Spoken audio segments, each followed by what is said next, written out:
Hi, this is Chuck. In this particular video, we are going to take a look at one last type of mechanical vibration problem.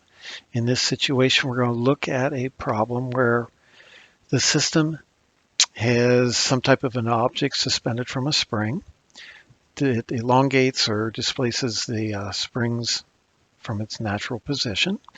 It also has a damping force involved, and it has an external force. In previous videos, we've looked at situations where there was no damping force or just a damping force.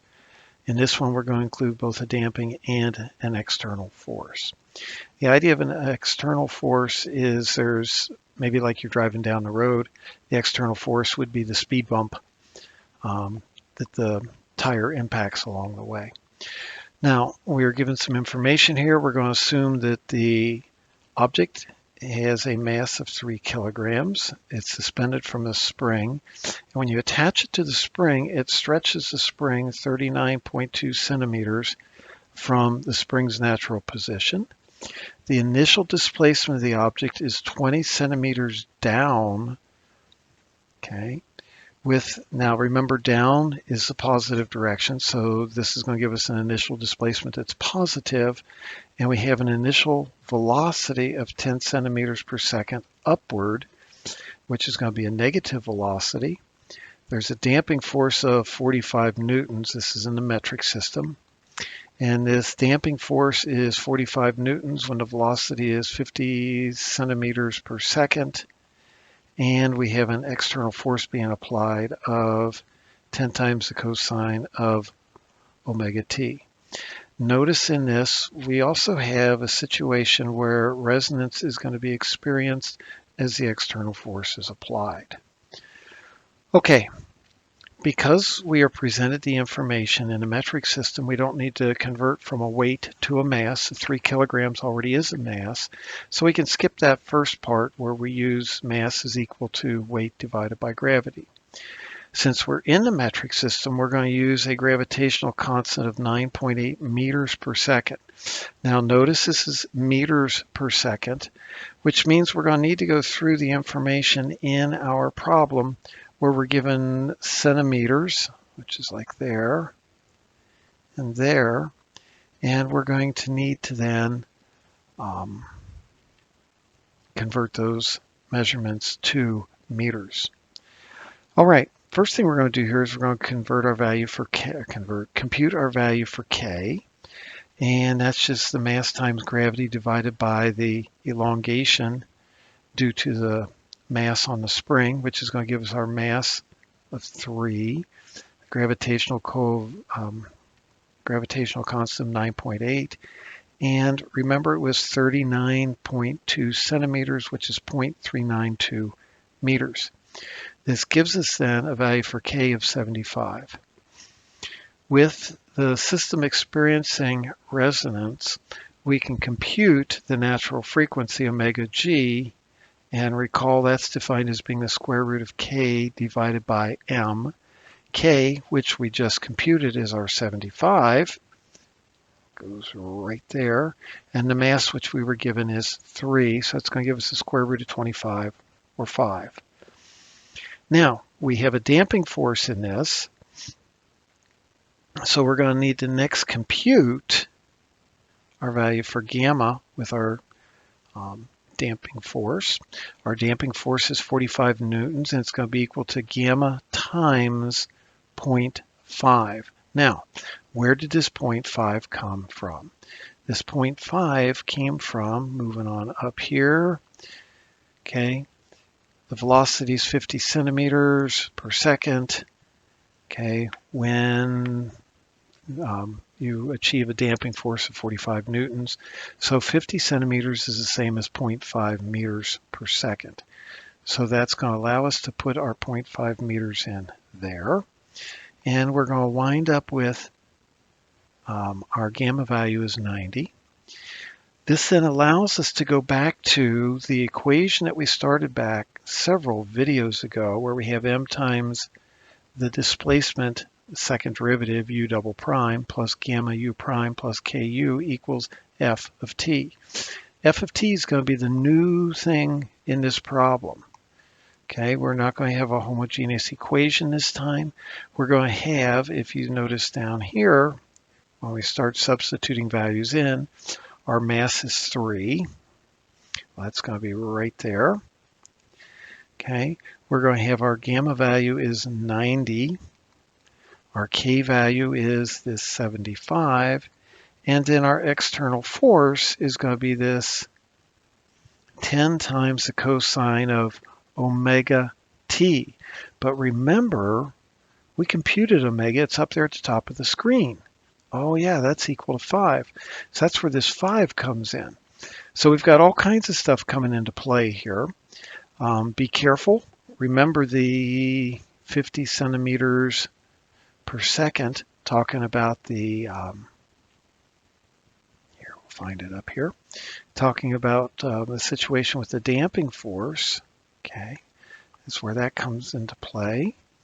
Let's take a look at what happens. So we now have everything set up in the form of a general differential equation. It's second order, it's linear, and it's not homogeneous because we have the 10 times cosine of 5t on the right-hand side. First thing we need to do here is, as typically is done with a non-homogeneous, is we solve for the complementary equation using the homogeneous, which should be 3r squared plus 90r plus 75 equals 0. And remember, the 3, the 90, and the 75 are used in the quadratic formula to give us our values for r. Working through the algebra, things eventually settle down to give us that r has one of two values.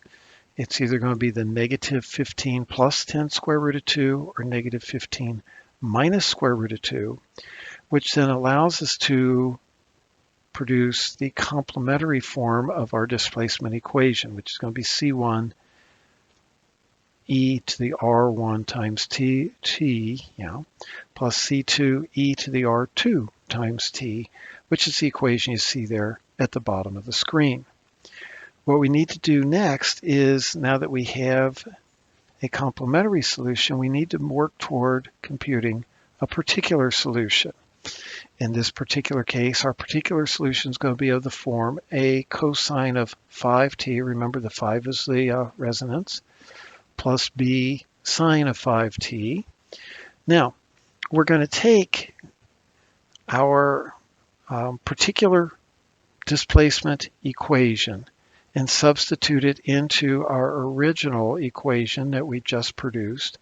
But in order to do that, we need not only u, but we need u prime and we need u double prime. So we're going to have to compute the function, the a times cosine 5t, the derivative of it, which is right here, and then the second derivative, which is going to be right there.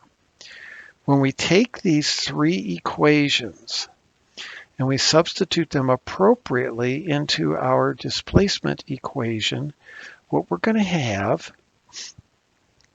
is 3 times the second derivative, well, that's this one,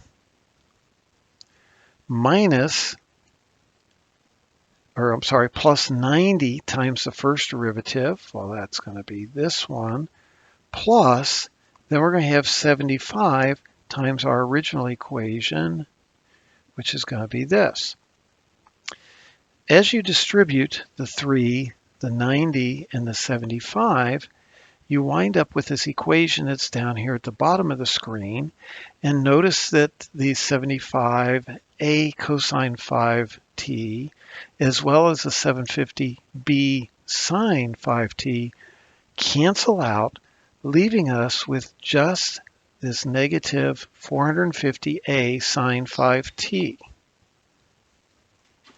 With these two terms remaining, we can rewrite our particular solution to be the negative 450a cosine 5t plus 450b cosine of 5t. And we know that this has to be equal to our external force. Now, the interesting thing here is notice what happens.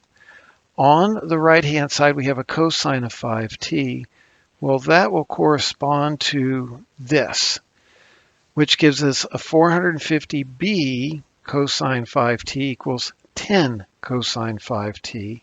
This allows us to solve for b, which is 1 over 45.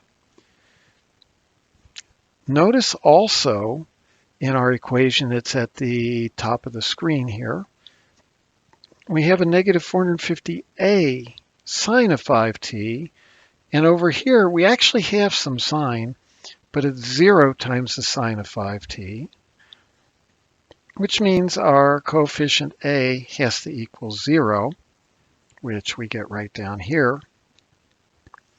And this allows us then to introduce into our displacement equation not only the complementary part of the equation here, but also the particular part, which is this 1 over 45 sine of 5t. Now you may be wondering where that came from, but remember we started out with our particular solution up at the top of the screen being defined as a cosine 5t plus b sine 5t, and the b is the 1 over 45, the a is 0. So that leaves us then with our particular solution just being the 1 over 45 sine of 5t. Okay, we need to be careful. The object's being pulled down and it's being pushed upward. So it's been pulled downward and it has a force applied in an upward position. This gives us initial values. Our initial position, remember, is going to be 20 centimeters. Well, that's 0.2 meters in the positive direction. The initial velocity is upward, which is in the negative direction. So it's going to give us a negative 0.1 for our first derivative. All right, so what do we do next? Well, the next thing we're going to do is we're going to take the equation that's at the top of the screen, and we're going to use this first initial value where we have the position is 0.2. Now, with this, remember that the time is 0. So in our initial displacement, our t is going to be 0 here, here, and here. For the c1, it's going to be e raised to the 0 power plus c2 e raised to the 0 power plus 1 over 45, and it's going to be times the sine of 0. Recall the sine of 0 is 0. This gives us then the equation 0.2 equals C1 plus C2.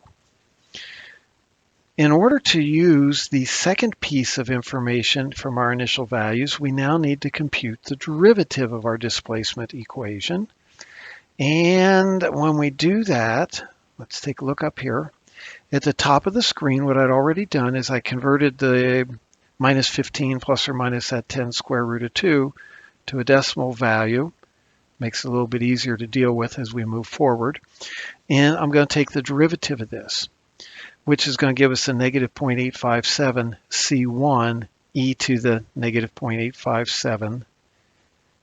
Okay, and that's going to give us this term right here. And at the same time, I substituted in t equals 0, which is going to go ahead and give me e to the 0. And remember, at time 0, the velocity is upward at 0.1 meters per second. So the left-hand side is going to be the negative 0.1. And the right-hand side is going to have e to the 0 in each case. For the second term, you're going to wind up with a negative 29.14213. Now be careful. For the third term, we had, if you'll take a look up here, 1 over 45 sine of 5t. The sine of 5t is going to be cosine of 5t, but you use the chain rule, so 5 is going to come out. So we have 5 over 45, which is going to give us 1 over 9 cosine of 5 times, and I went ahead and I substituted in a value of 0 for t. Remember, cosine of 0 is 1, which is going to give me a 1/9.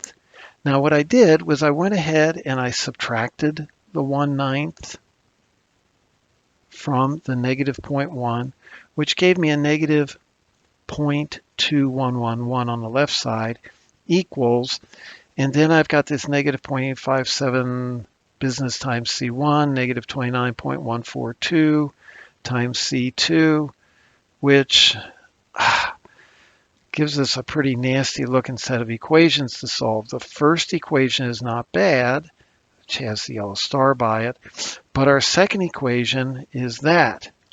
Yeah, solving that by hand looks like a lot of fun.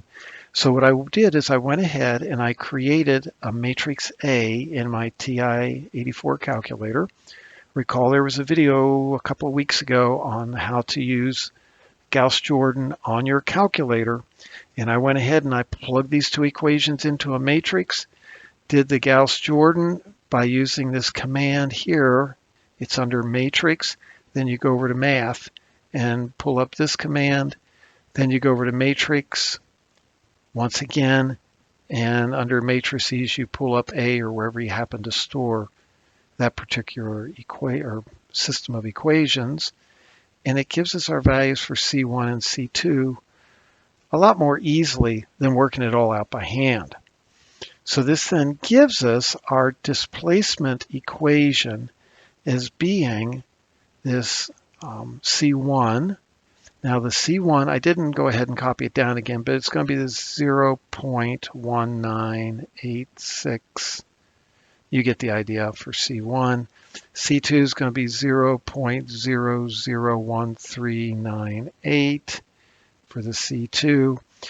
Our third term is going to be this 1/45th sine of 5t. Okay, and this gives us then our displacement equation. Now it's kind of interesting to take a look at the plot of this particular equation. When we plot the equation, we get something that looks like this. Taking a look at the right-hand side of this equation, this portion right here is strictly the result of the external force being applied to the object. Okay, at this point, all of this moving around from having been displaced and pushed and all that stuff has been absorbed by the damping system. And you're just now down to the damping system responding to the external force. The initial part of this graph here represents the pulling down of the object, then pushing it upward with some initial velocity, and that upward movement, in fact, you can see it here moving upward some, being damped by the damper in the system, and you still have some force being applied by the external force. So there are a couple things that go into the first part of that graph, okay? But it's real important to keep in mind that the first part of this graph shows a whole lot of what happens is the damping decreases the displacement. Over time, the object is going to be positioned like this. And this is going to be its normal motion back and forth once the initial impact has been absorbed by the damping system.